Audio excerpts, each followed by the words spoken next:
You learn to measure a space not with your eyes but with your shoulders. You learn the precise distance where the rock on either side of a maintenance duct begins to press on you. My name is Stellan, and this pressure is the only thing I have ever known. It's a constant, low-grade tightness behind my eyes, the signature condition of a man who dreams of open sky while burrowed a mile beneath the scorched surface of the earth. I used to be a data clerk, an insignificant part of the machinery that runs Bunker Vane 9. My job in the Department of Atmospheric Regulation was to collate sensor readings. I was good at it because I see the world as a system of inputs and outputs. The bunkers, the mag-lev trains that connect them like beads on a string, the rigid social order. It's all one vast machine, and every machine has its glitches, its back doors. I found one, a protected directory with the real data logs. It showed our bunker's administrator was diverting the best air filtration units to the luxury summit habitations, where the wealthy live, while the rest of us down in the crowded foundry levels breathed the dregs. That wet, ragged cough you hear in every common area, the one everyone calls the rasp or bunker lung, wasn't an unavoidable fact of life. It was a line item on a budget. I saw the work orders, I saw the names. I didn't mean to be a hero. I panicked. In the bunkers, you don't get a public trial. Your personnel file just gets a quiet deletion and you become a statistical error. I copied a single data chip, my death warrant and my only leverage, and ran into the one place I knew better than the enforcers, the unmapped service tunnels. I became a tunnel runner, selling my knowledge of the system's flaws for chits and supplies. That was months ago. Now my chits are gone and my supplies are a memory. Worse, Quintus is hunting me. He's the administrator's personal enforcer, a man who moves with the patient certainty of a flowchart. He knows the main transit lines, the arteries, but I know the capillaries, the forgotten ducts. Something quiet. And quiet is where you go to get supplies when you can't show your face anywhere else. It meant a trip to the switch, a lawless junction hub between major bunker lines where the transit authorities' control gets thin. It's a place of bad air, worse deals and people who are even more desperate than I am. That's where I found Finian. He was less a person and more a monument to the bunker's slow decay, propped up behind a barricade of scavenged tech. His skin had the texture of old paper, and his frame was so skeletal I could see the mechanics of his breathing. Each intake of air was planned-out project that ended in a body-racking spasm. He had the worst case of the rasp I'd ever seen, and I had the data chip in my pocket that explained exactly why. He didn't get up. His eyes, sharp and intelligent inside that ruin of a body, tracked my approach. "You've got the look," he managed, the words a wet rattle. "The hunted look. Bad for business, usually. But you're not here for business, are you? You're here for a miracle." My hand went to the data chip in my pocket. My analytical mind was a liability here. It saw only a dying man running a scam, preying on desperation. But desperation was my only remaining currency. "I heard you sell things that don't officially exist," I said. A thin smile cracked the parchment of his face. "I deal in rumors. Hope, jealousy, spite, far more profitable than scavenged power cells." He leaned forward, a conspiratorial glint in his eye. "What you want is an exit, not just to another bunker, but a real one. The final backdoor in the whole system." He knew. The rumor of the surface, a myth told in hushed tones, a fantasy of wind and an endless ceiling. To most, it was just an urban legend. To me, it was the only theoretical end to a life spent running. "It doesn't exist," I said, a reflexive denial. "Doesn't it?" Finian's breathing hitched, and for a moment I thought he was finished. But he recovered, fueled by a deep, simmering spite. He hated the system that was killing him, and I could see in his eyes that he recognized a tool to throw one last wrench in the gears. "Everything exists, Clark. You just need the right schematic." He slid a battered data slate across the table. It was heavy, an old military-grade model. "A map," he rasped. to a surface access vent. Terminus Hub 9. Real or not, it's the prettiest rumor I've ever owned. The price was everything I had left. My last ration bar, a water filter, and the few chits I'd kept for an emergency. It was a fool's bargain. I was buying a legend from a dying man. But my paranoia was in a dead heat with my claustrophobia. The thought of being caught by Quintus, of being put in a box, was a more immediate pressure than the weight of the rock above. I made the trade. As the slate settled into my hand, Finian gave me one last piece of advice. I don't know what's up there, Clark. No one does. Maybe it's paradise. Maybe it's just a faster way to die. Either way, it's better than dying down here, waiting for the air to get a little thinner each day. His words were an act of pure nihilistic rebellion. He wasn't saving me. He was launching me. As I turned to leave, a change in the ambient patterns of the switch snagged my attention. The flow of people was subtly altering, a pattern of avoidance I recognized instantly. It was the precursor to a security sweep. Disciplined, systematic. Quintus. My route back to the foundry was cut off. The main arteries would be locked down. My eyes darted around the chaotic market, my mind mapping sight lines and exits. I looked from the closing net of the enforcers to the data slate in my hand. One was a concrete coffin. The other was an unknown variable. A choice between a certainty I couldn't survive and a gamble I couldn't afford not to take. There was no choice at all. I slipped into a side passage, away from the authority-controlled lines, and activated the map. A single glowing path illuminated the screen, leading away from the switch, deeper into the dark, silent capillaries of the world. I was running again, only this time, I wasn't just running from something. I was running toward a legend. The map was a single line through a world of ghosts. It led me out of the switch and into the deep capillaries that the Transit Authority had long since written off the schematics. Here, the rules changed. The system drone, that constant grounding vibration of life support that had been the background noise to my entire existence, began to fade. At first, it was a subtle thinning, like a frequency dropping out of a complex sound. Then it was gone entirely. Without the bunker's regulated day-night cycles, time became a smear of fatigue and measured sips of water. I walked until the muscles in my legs burned, rested in absolute darkness until the pain subsided, and walked again. The glowing line on the data slate was my only sun. A beam of light sliced through the darkness ahead, pinning me against the tunnel wall. I froze. "Well, look what the rock dragged in." A voice boomed, far too loud for the space. It wasn't Quintus. The voice was younger, laced with a casual arrogance. "Playing statue, are we? Or are you just another shade?" The figure that emerged from the light was my polar opposite. He was lean and wiry, his pack covered in high-quality gear that clinked and scraped with every swaggering step. He moved like he owned the tunnels, his headlamp cutting a wide, careless swathe through the darkness. He was a walking beacon of noise and risk. "Keep your voice down," I said. He laughed, a sharp, grating sound. "Whispering in the dark, that'll save you." He tapped the side of his head. "The name's Lachlan. I'm guessing you're one of those runners who thinks if you can't hear the monster, it can't hear you." He saw the data slate in my hand.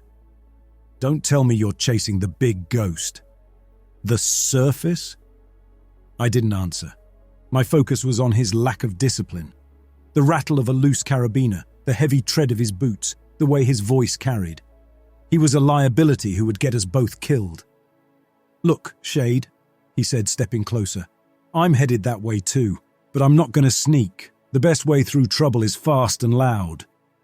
Before I could tell him I worked alone, the rock around us groaned, escalating into a sharp crack.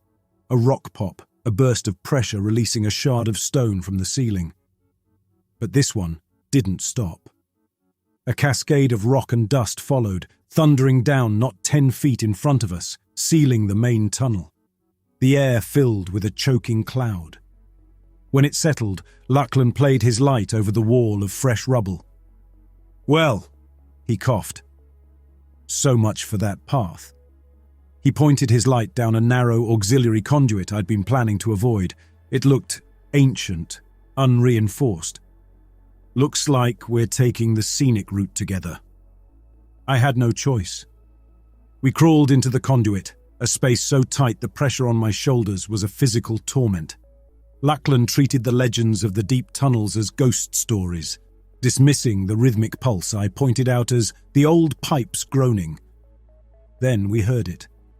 Cutting through the silence was a sound that didn't belong here. It was the clean, crisp hiss of a pneumatic door cycling open, a sound of civilization, of a powered, functioning bunker system. Lachlan stopped, a triumphant grin spreading across his face. See? Told you. An active junction, probably a small monitoring station. Power, maybe even fresh water. He looked at me, his eyes mocking my caution. Going to whisper your way past that too? He started forward, confident and quick. But my entire being screamed that it was wrong. The sound was too perfect, too isolated. There was no preceding noise of a power conduit, no scent of ozonic air scrubbers. It was just a sound, hanging in the dead air like bait. He was 20 feet ahead when the hiss repeated, closer to him this time. He picked up his pace, a man lured toward a promise of safety. I stayed put, my hand gripping a loose piece of rock. Lachlan reached the bend in the tunnel where the sound had come from. He peered around it. He took one more step. The beam of his headlamp jerked violently, slashing across the opposite wall. It was a convulsive smear of light, accompanied by a single, wet, choked-off gasp. Then the light, the noise, and Lachlan were all gone. The silence that rushed back in was heavier than before. It was a predator's patience. I stood frozen, staring into the absolute darkness that had just swallowed a man whole. The sound wasn't random. It was a perfect mimic of a pneumatic door. That was the critical detail. This wasn't some beast roaring in the dark. This was a trapper using a specific, engineered sound from our world to lure its prey. It knew us. It had studied us. The ghost stories of the deep tunnels weren't stories. They were field reports. Lachlan had called me a shade, a whisper. He'd said it with contempt. Now I understood it as the first and only law of this new territory. His noise had been a dinner bell. My paranoia was an asset, but it was calibrated for human threats. This was something else entirely. This was a biological system, and I had just learned its primary input was vibration. How long I stood there, I don't know. It could have been a minute or an hour. Behind me, a wall of collapsed rock. Ahead, a predator that had just finished a meal. The data slate in my hand felt like an indictment, its glowing line pointing deeper into the slaughterhouse. There was only one path, forward. I switched off my headlamp. The darkness became total. I placed my palm flat against the damp tunnel wall, using it as my guide. I took one step, then another. Every scrape of my boot on the gritty floor was a potential death sentence. I caught a scent I couldn't immediately place, coppery and sharp like rust, with an underlying organic sweetness like overturned soil. It was the smell of a fresh kill. I reached the bend. I stopped, listening to the silence. Nothing. I risked a glance around the corner, my eyes straining in the gloom. The floor was sticky. There was no body, no sign of a struggle. Just Lachlan's expensive pack, lying on its side as if he'd shrugged it off. A few feet from it, his headlamp lay on the rock. Its beam pointed at the wall, the light weak and faltering. Its lens was cracked. That was it. The sheer efficiency of the violence was more terrifying than any gory scene could have been. Lachlan hadn't just been killed. He'd been removed, erased from the world as cleanly as a deleted personnel file. I didn't touch the pack. I didn't go for the light. I gave the spot a wide berth, my back scraping against the far wall, and continued into the darkness on the other side. I lost track of the days. I ate the last of my ration bar, chewing the dry nutrient paste with a slowness that bordered on reverence. I drank the last of my water. Desperation was setting in. It was in a wider section of tunnel that I saw it. At the far side, illuminated by phosphorescent moss clinging to the rock, was a human figure. He was slumped against a large rock outcropping, his head bowed. He wore the tattered remains of a tunnel runner's gear. Hope, an emotion I thought I'd cauterized, flickered with a painful intensity. I wasn't alone. "Hello?" My voice was a dry crackle, loud in the immense space. The figure didn't move. "Are you hurt?" I took a step closer, my caution warring with the desperate magnetic pull of another human being. "I'm not with the authority. My name is Stellan." It wasn't just that he was still. It was a profound, unnatural stillness. The tattered jumpsuit wasn't just on him, it was fused into him. Patches of the fabric disappeared into skin that was no longer skin. It was thick, mottled grey and brown, with the deep, fissured texture of tree bark. One of his arms, the one resting on the rock, had split open at the elbow, and what emerged was not bone, but a pale, woody growth that dug into the stone like a nascent root. I stopped dead. This wasn't a survivor. This was a process, a horrifying, unfinished metamorphosis. He lifted his head, a slow, agonizingly stiff movement. One side of his face was still human, locked in a rictus of pure terror, his eye wide and white. The other side was a smooth, woody plate, featureless and blank. A thick, milky sap, like clouded tears, oozed from the seam where flesh met bark. The horror wasn't that he was a monster. The horror was that he was still a man, and in his one good eye, I saw a flash of recognition, of pleading. He was in there, trapped inside the slow, agonizing shipwreck of his own body. My quest for the surface hadn't been a search for paradise. It had been a search for this. This was the truth. This was the freedom that waited at the end of the map. The world compressed into the space between us. My training as a tunnel runner, my fear of Quintus, the crushing weight of the rock, all of it dissolved, replaced by the pleading terror in that one human eye. My analytical mind, my greatest survival tool, stuttered and failed. It tried to categorize him, to file him away as an antagonist or an environmental hazard, but the data was too corrupt. That was a man being overwritten, cell by agonizing cell. I took an involuntary step back. The movement was a loud crack in the silence, and his eye tracked it. A sound came from his throat, a low, wet clicking, like insects scrabbling inside a dry husk. It was the sound of a voice trying to form in a throat that was no longer engineered for speech. He was trying to ask for help, or to warn me. I couldn't tell which was worse. What was I supposed to do? Leave him here to finish whatever this was? The thought was a physical sickness in my gut. But to stay was madness. To end it felt like murder. I was a data clerk. I collated reports and exploited system flaws. I didn't execute people, or things that used to be people. He tried to lift his free hand, the one that wasn't fused to the rock. The movement was a parody of human motion, stiff and jerky, a series of individual calculations instead of a fluid command. His fingers, already thickening and losing their definition, rose slowly toward his face. Then, in a moment of shocking grace, he performed a gesture I had seen 1,000 times, a gesture I myself performed 12 times a day.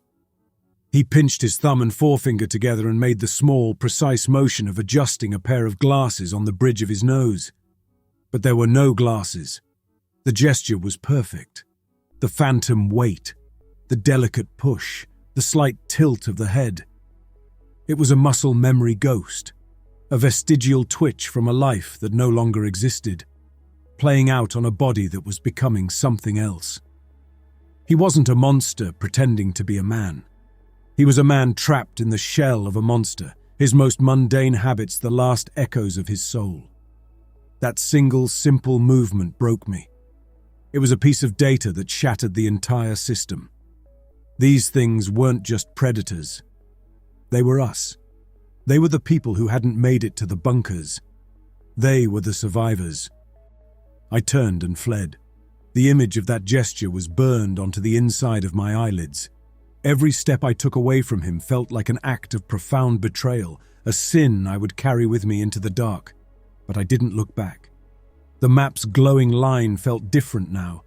It wasn't a path to a place, but a countdown. The world wasn't just hostile, it was hungry.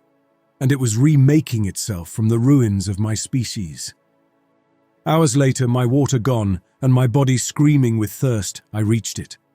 The map called it Terminus Hub 9. It was a small, reinforced control booth built into the tunnel wall, the final man-made structure before whatever lay beyond. A heavy, circular vent door like a bank vault was set into the rock opposite the booth. This was the final gate. The booth's single, thick viewport was dark.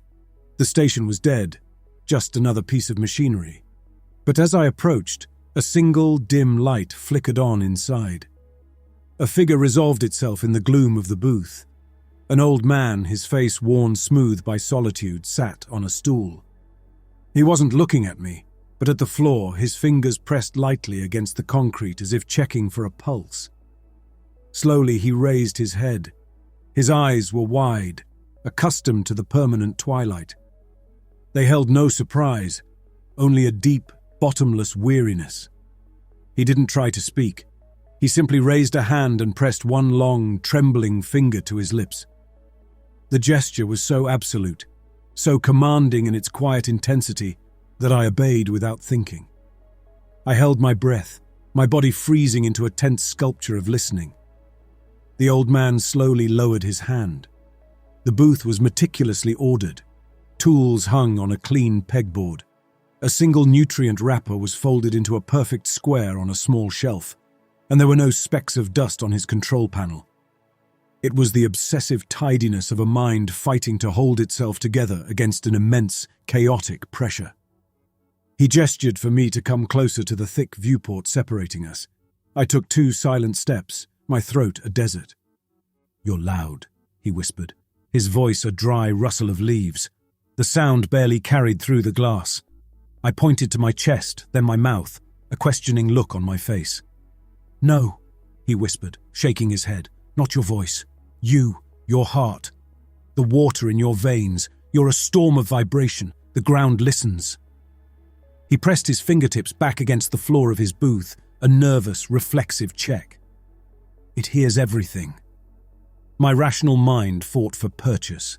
This was rock fever, the bunker term for severe claustrophobia sliding into psychosis. This man had been alone too long. The deep, rhythmic pulse was tectonic activity, and his broken mind had woven a mythology around it. I had to get through the door. I pressed my own palm to the viewport. "Water," I mouthed. "Is there water?" A look of profound, harrowing pity crossed his features. "All the water you could want," he whispered, his eyes drifting to the huge circular door across from us. "It weeps from them when the sun is high. Sabine drank it, said it tasted sweet like sap." He paused, a ghost of memory flashing in his eyes. "My name is Ivor. I was the transit technician here. She was my junior. She planted herself a day later." The name and the story landed with the weight of a coffin lid. This wasn't madness. This was testimony. "What are they?" I whispered, the words scraping my throat raw. "They were people. Now, during the day, they're the day watchers. They put down roots and watch the sun, a whole forest of them just standing there, silent, but at night." He shuddered, a tremor that ran through his whole body. "At night they hunt. They don't need eyes. They listen to the ground." The still man. Lachlan's fate. Ivor's fragmented warnings were crystallizing into a horrifying, coherent truth. My entire journey, my desperate flight toward a mythical paradise, was a fool's errand to the front door of an abattoir. I was about to ask another question, to beg for a different answer, when a new vibration started. It wasn't the deep, organic pulse I'd grown used to. This was a high-frequency mechanical tremor. It was sharp, disciplined, and familiar. It was the distinct sound of authority-grade equipment chewing through rock. Quintus. He wasn't just following me, he was cutting a new path. I looked at Ivor. He felt it too. His eyes closed for a moment. He knew I was out of time. He knew what my choice would be. They would be here in minutes. The certainty of what Quintus would do to me, the quiet deletion from a personnel file, the concrete coffin, rose up and overwhelmed the cryptic horror Ivor described. I knew that prison. I didn't know this new one. I backed away from the booth and turned to the massive circular vent door. A heavy wheel was set in its center, coated in a layer of rust and grime. "Wait." Ivor's whisper was urgent. I looked back. "They'll have you sealed in here," I said. "Better in here than out there," he countered, but his tone had no fight in it. It was the voice of a man reciting a truth he knew would be ignored. He gave a small final nod. "If you must go, be still. Stillness is the only shield. Find rock, not soil. And don't," his voice faltered, "don't let yourself fall asleep under the open sky. That's how it gets in your head. That's how it calls you home." The grinding was louder now, the shriek of metal on stone echoing down the long, dark tunnel. I didn't have another second. I ran to the control panel next to the tunnel entrance and slammed my hand on the emergency lockdown switch. With a deep groan of ancient machinery, a thick metal plate slid down from the ceiling, sealing the tunnel, sealing Quintus and his team on the other side, sealing my entire world behind me. I was alone in the airlock, trapped between the machine I understood and the garden of horrors Ivor had described. I placed my hands on the rusted wheel of the outer door. It was a choice between two kinds of death. I chose the one I hadn't met yet. With a strength born of pure animal panic, I began to turn the wheel. The wheel resisted, its rusted surface biting into the flesh of my palms. For a long, grinding moment, nothing happened. My muscles screamed, my breath hitched in my dry throat, and I put the entire weight of my body into it, pushing against a century of disuse. Then, with a groan of tortured metal, it gave. An inch, then another. I fought for every rotation, the sound of Quintus's drill, a merciless ticking clock behind me. A crack appeared at the edge of the massive door, and the first thing that came through was not light. It was a pressure. An invisible force pushed against my face, smelling of damp soil and something sharp, like superheated iron. It was wind. I had read the word, understood the concept, but the physical reality of air that moved on its own was a staggering, alien sensation. I heaved the wheel one last time, and the door swung open enough for me to slip through. I stumbled out of the tunnel and into the world. The sky was not blue. It was a pale, bleached-out white, and the sun at its apex was a vicious, unblinking eye. The light it cast didn't illuminate. It scoured. It flattened the landscape, stealing color and leaving behind a world of stark, brittle whites and deep, sharp blacks. There were no soft edges. My mind, conditioned by a lifetime of tunnels and pressure, recoiled from the sheer scale of the place. The open space wasn't liberating. It was a vast emptiness that offered no corners, no cover, no ceiling to measure my place in the world. I felt naked, my body a single, dark speck in an endless, searing panopticon. I had an instinctive, overwhelming urge to find a wall to put my back against, but there were no walls. I scanned the landscape, desperately trying to impose order on the chaos. It was a panorama of scorched earth and cracked rock, dotted with the skeletal, blackened husks of what might have been trees in the before. They stood in silent, motionless groves. But the longer I looked, the more a profound wrongness settled in. They weren't trees. The shapes were too uniform, too humanoid. Twisted limbs, bowed heads, all tilted toward the sun as if in prayer.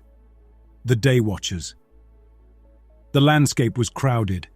It was a silent, unmoving audience, and I was the only thing on stage. Ivor's words came back to me. The ground listens. I looked down at my feet, at the scorched soil, and my next step felt as loud as a rock slide. I pivoted, placing my boot onto a wide, flat slab of stone. I had to move, to find cover.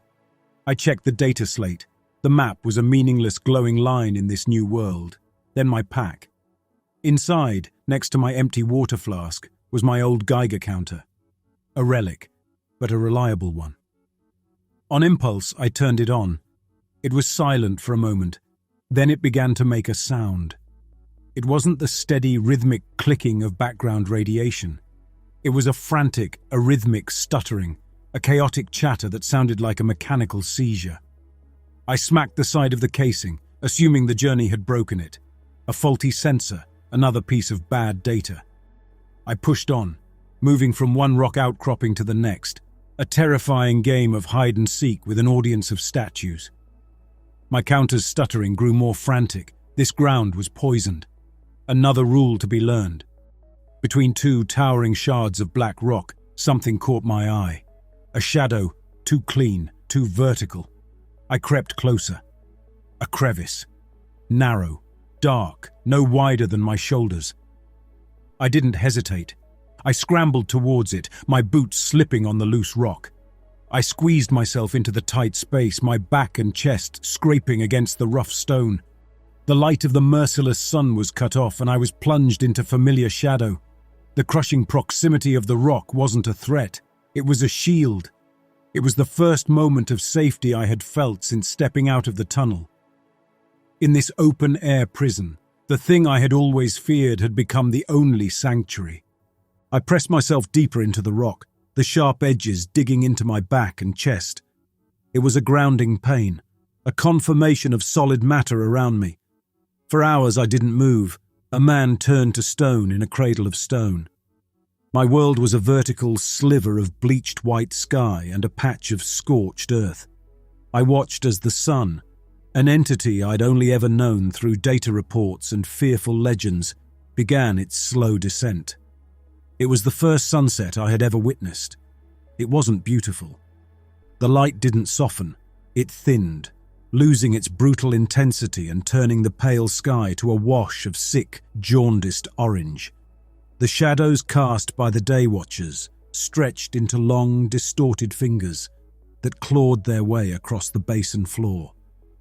The temperature dropped with a swiftness that was shocking, leaching the heat from the rock and from my own body. As the last sliver of the sun vanished below the horizon, the world fell away into a darkness so complete it felt like a physical substance. It was a blackness beyond anything I had known in the tunnels. Down there, even in the deepest capillaries, there was always some residual light, some phosphorescent moss, the glow of a data slate.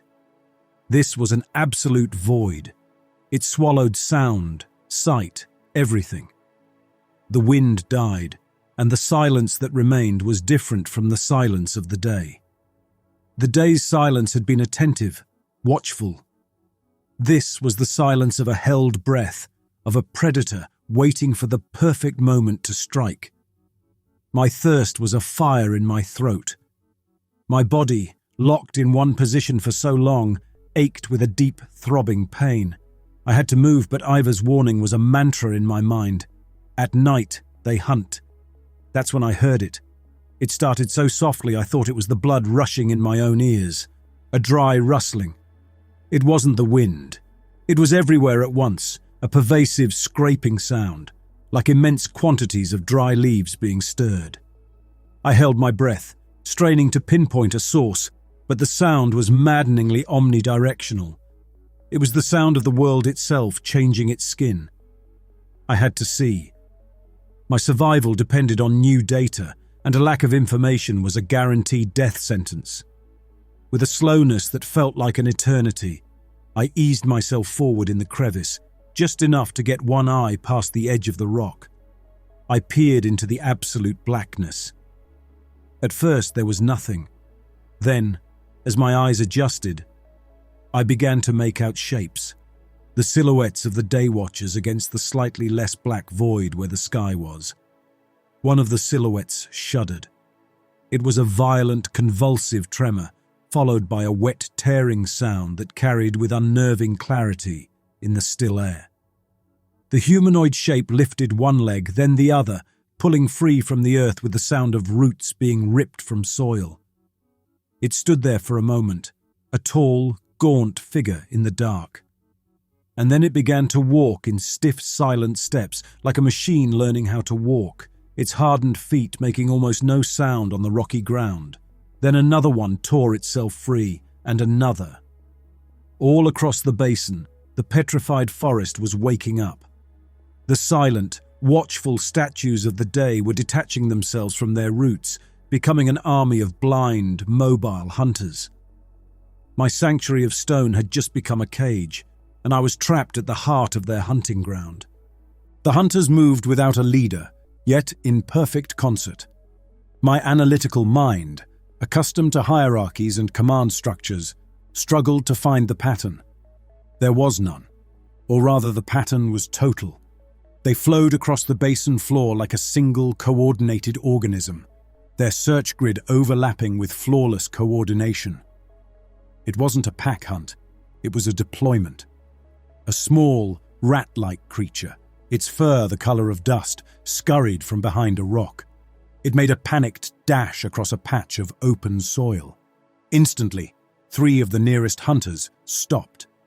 Their heads, featureless and blind, tilted in perfect unison towards the vibration. One moved to the left, another to the right, cutting off the creature's escape routes. The third advanced directly, its silent, steady pace a promise of inevitable doom. The creature froze, trapped. The hunter dispatched it with a single, swift swipe of a hand that was more gnarled root than flesh. As they moved, I felt it again, stronger than ever. The deep, rhythmic pulse from within the earth. It wasn't random. It was a signal. The vibrations in the ground were not just something they could sense. It was how they communicated. It was their network. I was not hiding from a collection of monsters. I was hiding from a single, vast, distributed intelligence that used the planet itself as its nervous system. I remained wedged in the rock through the long, terrible night, a prisoner of my own stillness. When the first thin, grey light of dawn returned, the hunters one by one found their places, rooting themselves back into the scorched earth. The rustling ceased. The world became a forest of statues once more, the silent panopticon restored. My body was a knot of pain, but thirst was the true tyrant. It was a rasping fire that had moved from my throat to my entire being. I had to find water. I waited until the sun was high, its heat baking the rock around me. Then I slipped from my crevice. My search led me to the skeletal remains of a pre-scorched vehicle, its metal rusted into a lacy shell. Inside, slumped over the controls, was another body. It wore the same standard-issue runner's gear as Lachlan. Near its hand, buried in the dust, was a data slate.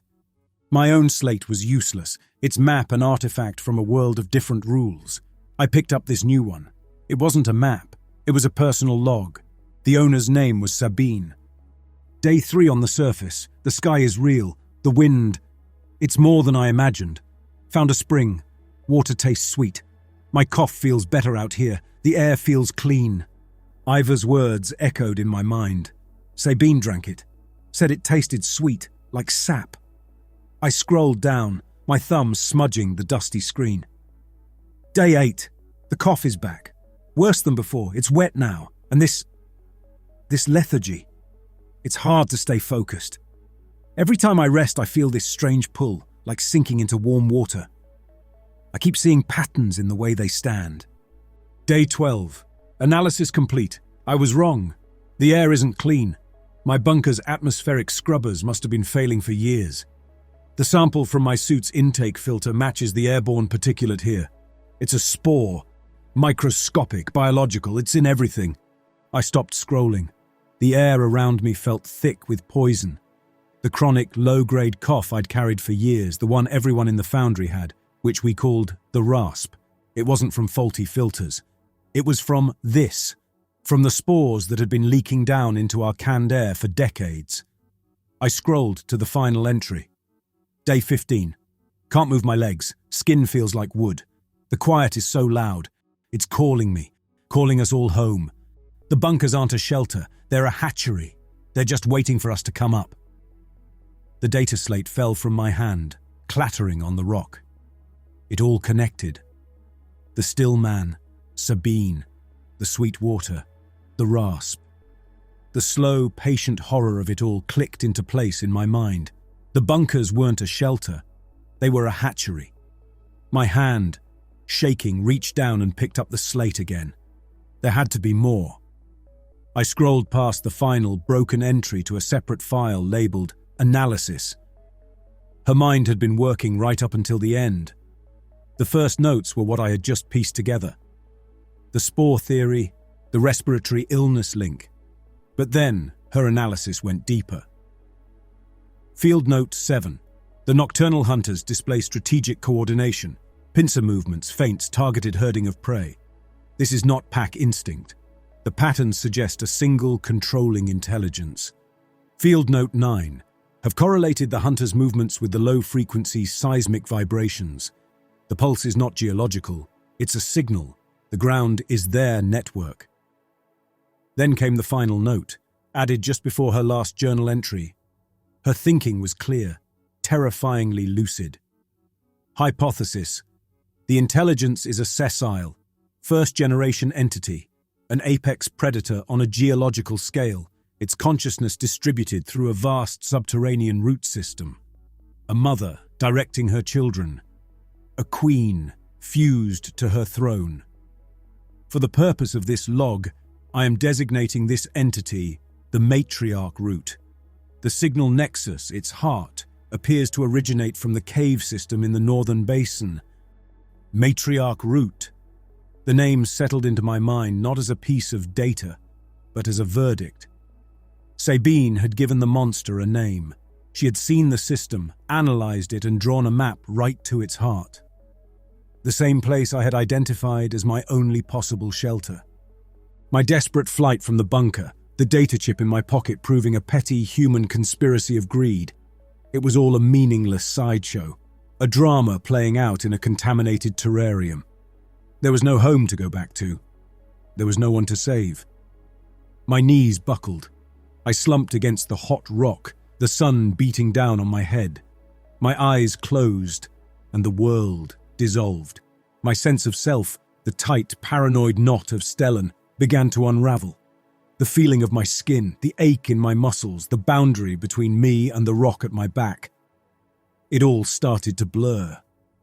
I was sinking into a vast, silent, and ancient consciousness. There was no malice in it, no anger.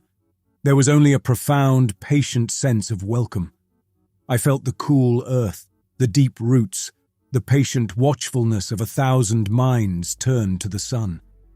It was a promise of an end to struggle, an end to fear, an end to being alone. Root sleep.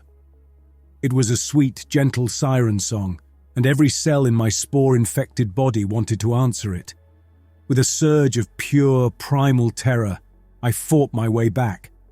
I clawed at the dissolving edges of my own mind, focusing on the pain in my hands, the fire in my throat, the name of the man who hunted me. Quintus. A human name. A human problem.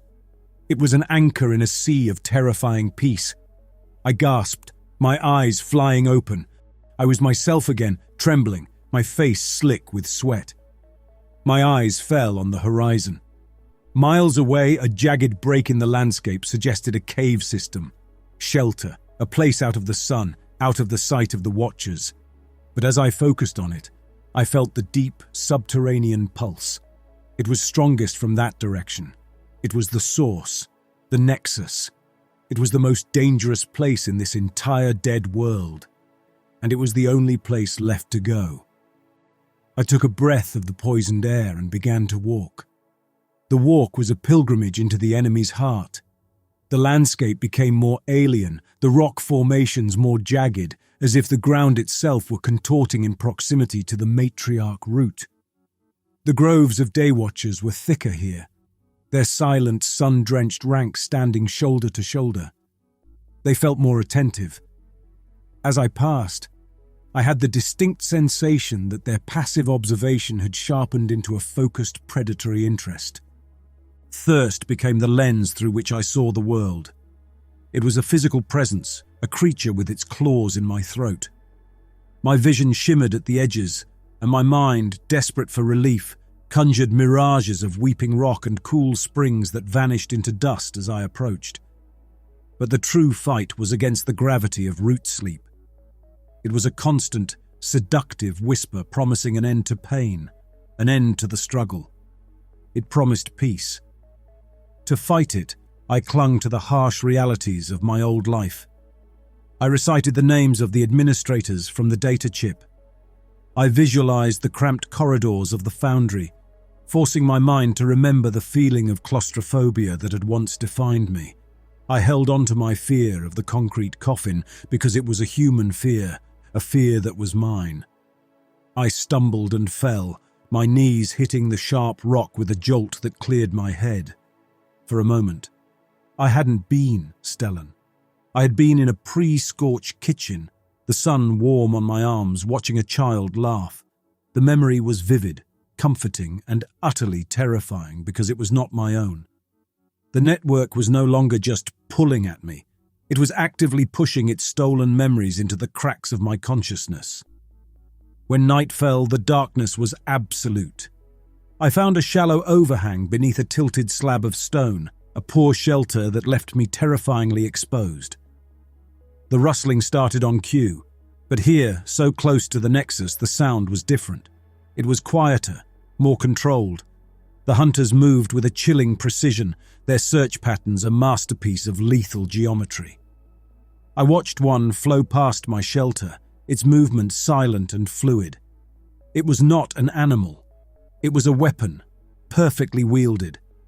I saw two of them stop simultaneously, their blind heads tilting toward a ruined pre-scorched structure 100 yards away. They had marked a target. I watched them execute a flawless pincer movement, converging on the ruin. I flattened myself against the rock. The hunters did not rush the ruin. They flowed around it, their movements creating a perimeter that was mathematically perfect and utterly inescapable. They were laying a siege with the patience of geology. A sudden, harsh burst of crackling noise split the silence. It was the sound of a radio being keyed, of a human voice shredded by a cheap speaker. It was a sound that belonged to the tunnels, to the world of concrete and circuits I had fled. Here, under the void of the night sky, it was a profound violation. My heart, which had been a slow, tired drum, gave a single, violent kick against my ribs. Another sound answered the first, a series of sharp, barking cracks. Projectile weapons. The sound was thin and impotent in the vast, open dark. A beam of focused light sliced out from a broken window in the ruin, pinning one of the hunters in its glare. The creature did not flinch. It did not recoil. It continued its slow, inexorable advance, the light doing nothing more than illuminating the thick, bark-like hide that absorbed the projectiles with wet thuds. A second hunter flowed over the crumbling wall of the ruin like a spill of black oil. A human shout, raw with panic and pain, was cut short. The beam of light swung wildly, slashing across the dark landscape before jerking to a stop, pointed at the unfeeling stars. Then it went out. 3 more cracks from the weapon, a desperate, fading fusillade. Then silence. It was over. The disciplined response, the high-grade tech, the immediate resort to force. I knew it as well as I knew the layout of the foundry ventilation shafts. That wasn't another desperate runner. That was an authority enforcement team. That was Quintus. The two halves of my terror, the human pursuer and the planetary predator, had just collided in a brief, futile explosion of violence, and the planet had won without breaking stride. I watched as one of the hunters emerged from the ruin. It was dragging something. It was not a body. It was a piece of the bunker, a section of metal plating stamped with the insignia of the Transit Authority. The door of a transport, ripped clean from its hinges. The creature carried it a short distance and laid it on the ground. Then it simply stood over it, its head bowed slightly. Another hunter emerged and did the same, laying a bent rifle next to the door. They weren't just killing. They were collecting trophies. They were cataloguing their victory. A tremor started in the muscles of my back. The hunters had faced down firearms and organized human resistance, and had dismantled them with the efficiency of a recycling drone. My entire strategy, silence, stillness, avoidance, felt like a child's game of hiding. I was no longer just a ghost trying to evade a passive system. I was trapped in a live-fire kill zone, caught between the methodical hunter I had run from and the biological horror I had run to. My prison had just gotten infinitely smaller and infinitely more complex. The sun would rise in a few hours, and when it did, I would not be the only human being hiding in its merciless light. The rest of the night passed in a state of suspended dread. The hunters patrolled, their silent movements a constant, terrifying reminder of my own fragile physicality. I was a collection of noisy, inefficient organic processes, a beating heart, rushing blood, rasping lungs, in a world where silence was the only form of prayer. My old fear, the focused, personal fear of being caught by Quintus, had been a clean, sharp thing. This new dread was a fog, seeping into everything, blurring the lines between myself and the hostile world around me. As the sky bled from black to a bruised purple, the hunters returned to their posts.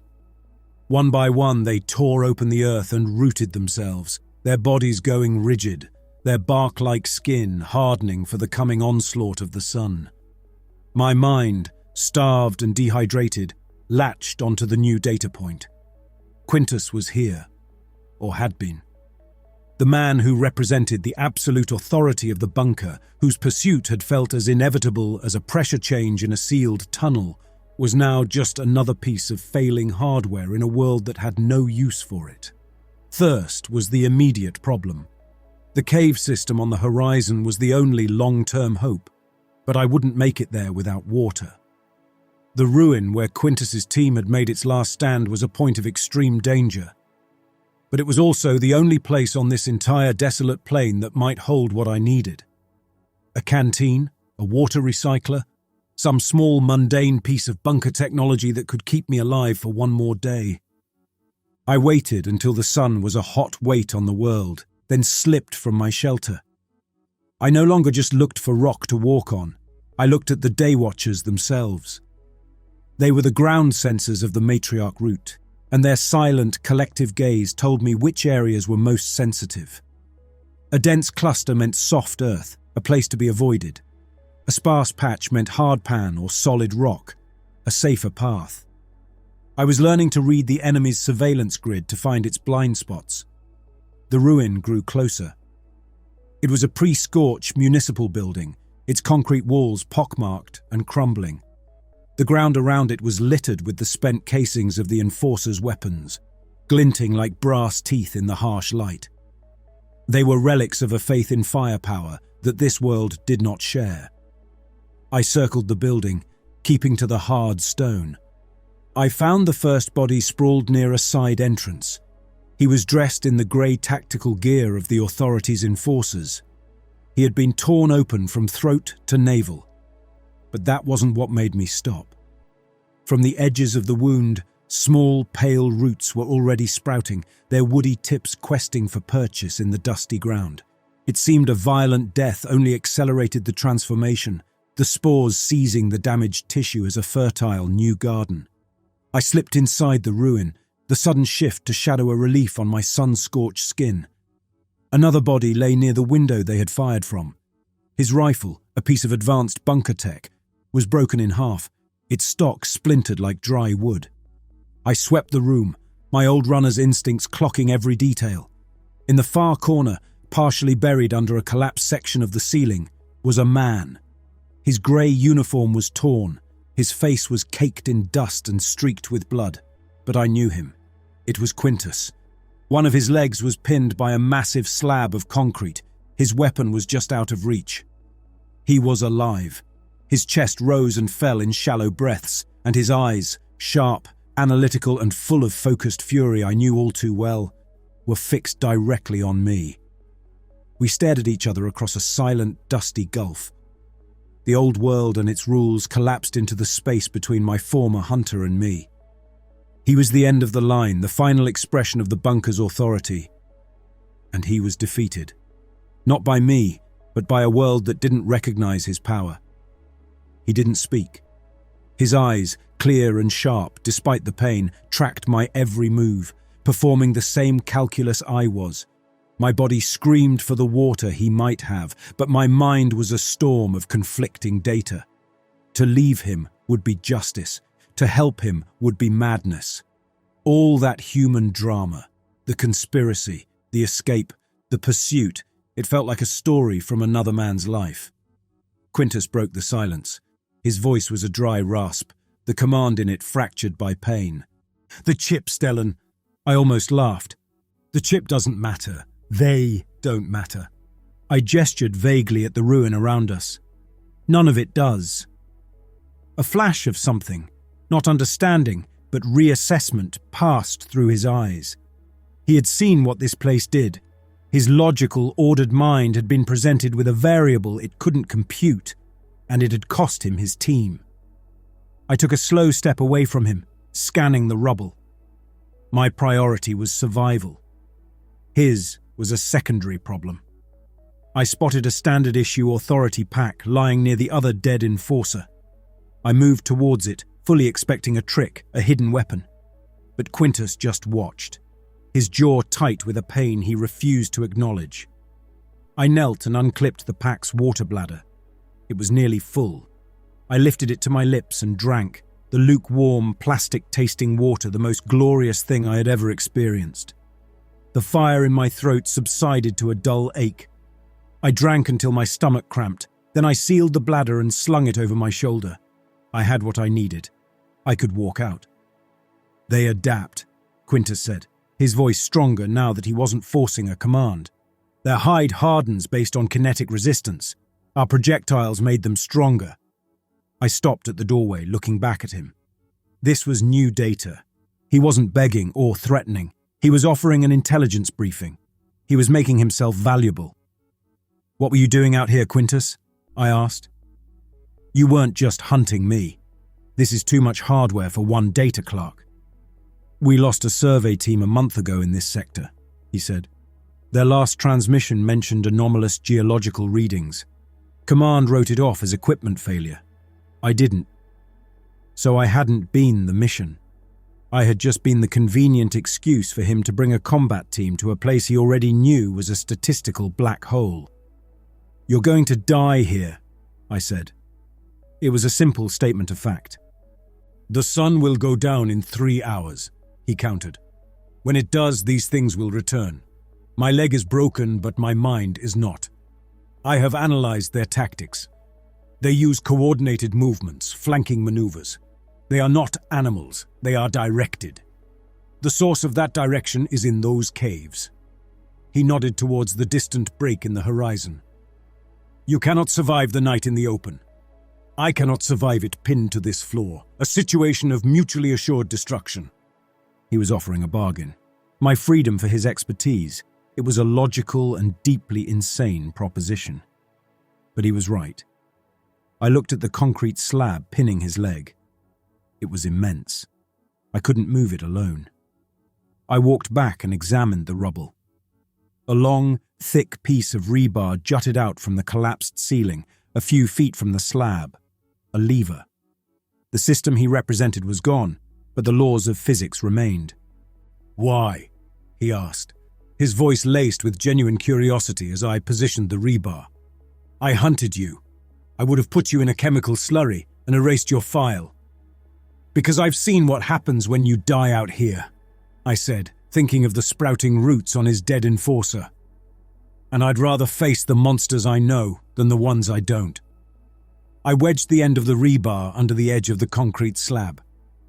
"And because you are the only other person in this world who knows the rules." "Then we have an accord," he said, as if ratifying a treaty. I put my full weight on the rebar.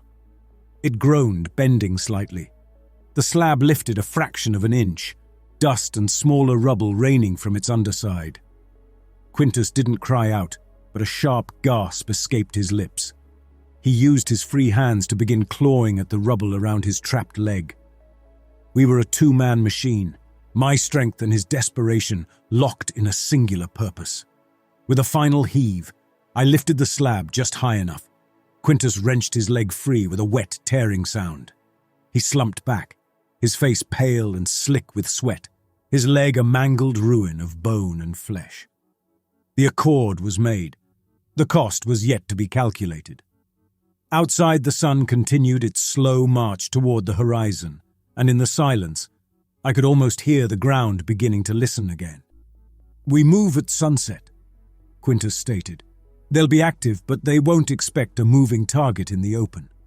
Not a coordinated one."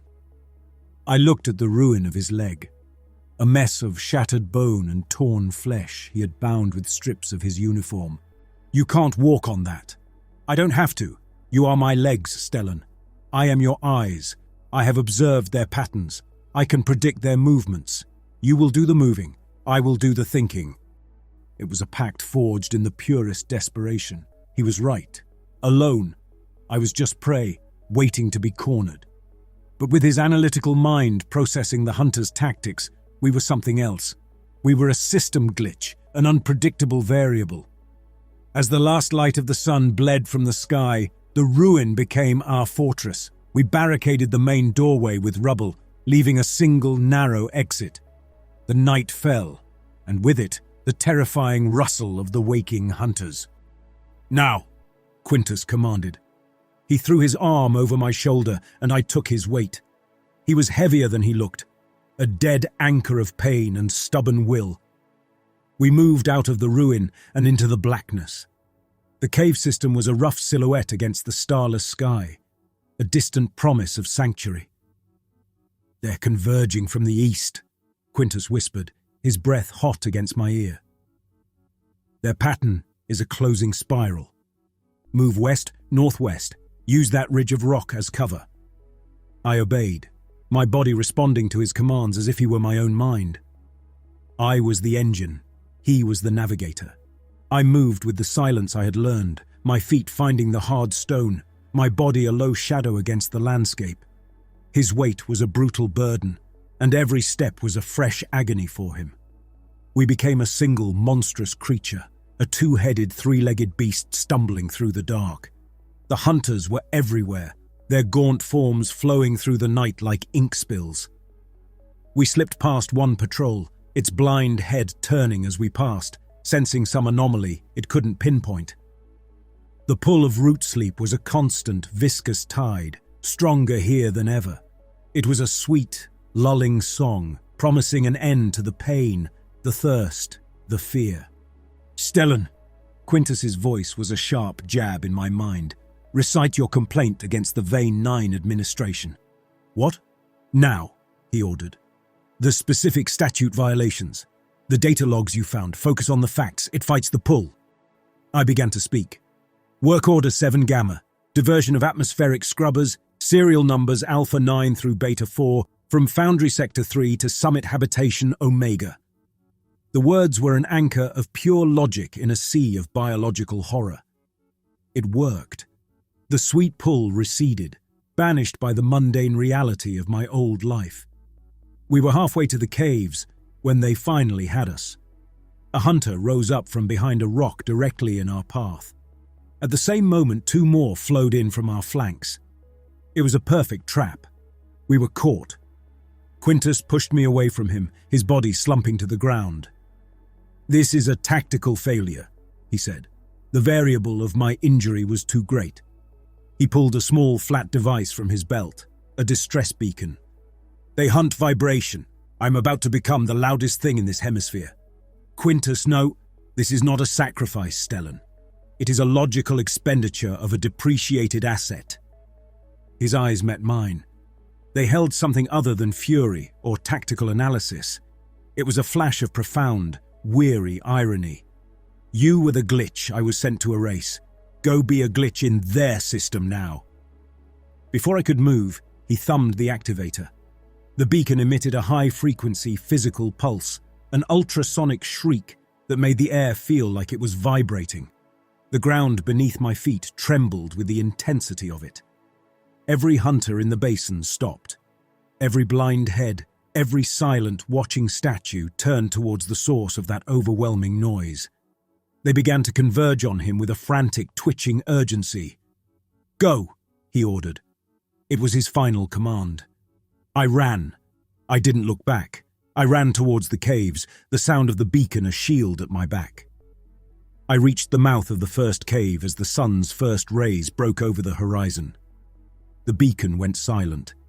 I stumbled into the darkness of the cave, my legs giving out from under me. I had made it. I was alive. I had my sanctuary. But as I lay there, gasping in the silent dark, the truth settled over me like a shroud. I was free of the bunker, free of my pursuer, free of the sun's merciless glare. But I was not free. I was a solitary specimen, a ghost in a world that had forgotten my kind. The spores were in my lungs, a biological clock counting down to a transformation I could not stop. The matriarch root was here, its vast, silent consciousness a permanent neighbor. My desperate journey for escape was over. My long, quiet, and indefinite imprisonment had just begun. I had my freedom, an endless, open cage where the bars were the horizon and the warden was the very ground I walked on. And in the deep silence of the cave, I began to cough, a familiar wet rasp that was no longer just a symptom. It was a promise. I stumbled into the cave, a refugee from the light. The thrum of the matriarch root was a physical presence here. My body finally gave out. I slid down the cave wall, my journey over, my purpose fulfilled and rendered meaningless in the same breath. The spores in my lungs, silent passengers for so long, began their final work. A cough racked my body, but it wasn't the dry rasp of the bunker. It was thick, productive. I spit into my hand and saw not phlegm, but a viscous, sap-like fluid shot through with pale, thread-like filaments. The garden inside me was beginning to bloom. With the physical decay came the mental assault. The pull of root sleep was no longer a gentle tide. It was a tidal wave, a roaring ocean of silent consciousness that promised to scour my identity from existence. It offered peace, belonging, an end to the lonely, terrified struggle of being Stellan. I fought back with the only weapon I had left. I closed my eyes and retreated into the fortress of my own mind. I didn't cling to emotion. I clung to data. I visualized the atmospheric schematics of Bunker Vein 9. I traced the path of every air duct, calculated the pressure differentials in every sector, recited the maintenance logs for every filtration unit. My mind became a labyrinth of hard numbers and logical systems. It was a bulwark of pure logic against an ocean of organic need. For a time, it held. But the matriarch was a patient, persistent sea. It seeped through the cracks.